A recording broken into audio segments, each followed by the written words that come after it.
উসমান হাদির হত্যার আসামি ফয়সল করিম মাসুদ গতকালকে ভিডিও কলে কি বার্তা দিছে সবাই একটু শুনে যান। হ্যালো এভরিওয়ান, আমি ফয়সল করিম মাসুদ। আপনারা যে হাদি হত্যাকাণ্ডের সাথে আমার জড়িত থাকার কথা জানেন। আসলে প্রকৃতপক্ষে আমি হাদি হত্যার এই ঘটনার সাথে কোনোভাবেই জড়িত না। এটা একটা মিথ্যা বানোয়াট, একটা চক্রান্ত, যার কারণে আমি দেশ ছেড়ে চলে আসতে বাধ্য হয়েছি। আমি দেশ ছেড়ে চলে এসেছি এখন দুবাইতে আছি। আমার দুবাইয়ের 5 বছরের মাল্টিপল ভিসা ছিল। যেভাবে হোক অনেক কষ্ট করে দুবাই চলে এসেছি। আর আপনারা এই হাদি হত্যাকাণ্ডের জন্যে মিথ্যাভাবে আমার ফ্যামিলির সবাইকে জড়াইছেন। তাদের কোনো দোষ নেই, তাদেরকে আপনারা সবাই মিথ্যা হয়রানি করছেন।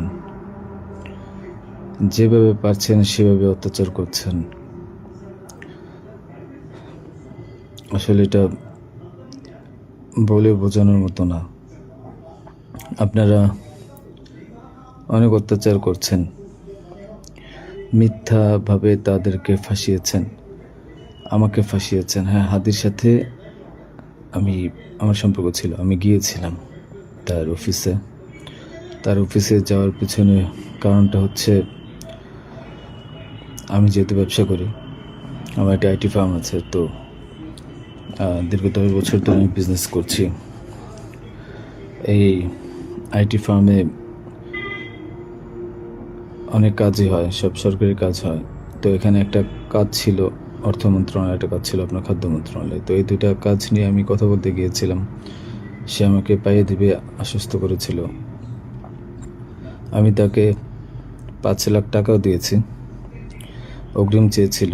এবং তার এই যে আপনার যে প্রোগ্রামগুলো, এগুলোর ডোনার হিসেবে আমাকে থাকতে বলেছিল। আমি থেকেছি এবং তার প্রোগ্রামগুলোর জন্য যত টাকা লাগতো আমি দিয়েছি। এবং লাস্ট যেদিন শুক্রবার, ওই দিনে তাকে আমি 10,000 টাকা দিয়েছি তার ওই প্রোগ্রামের জন্য।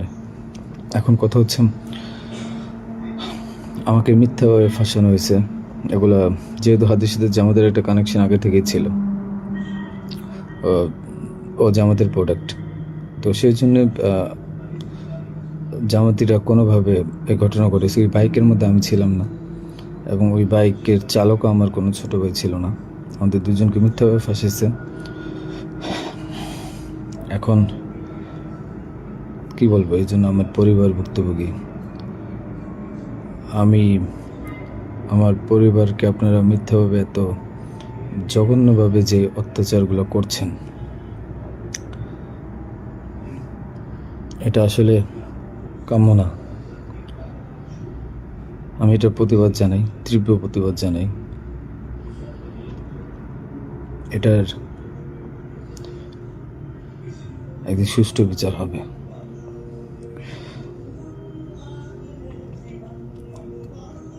এই ঘটনার সাথে আমার পরিবার, আমি কোনোভাবেই জড়িত না।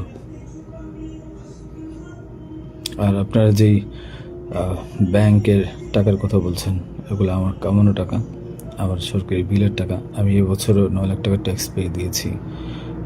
পে করেছি। প্রতি বছরই আমি গভর্নমেন্টকে ট্যাক্স দিই। এগুলো প্রত্যেকটা হিসাব আছে।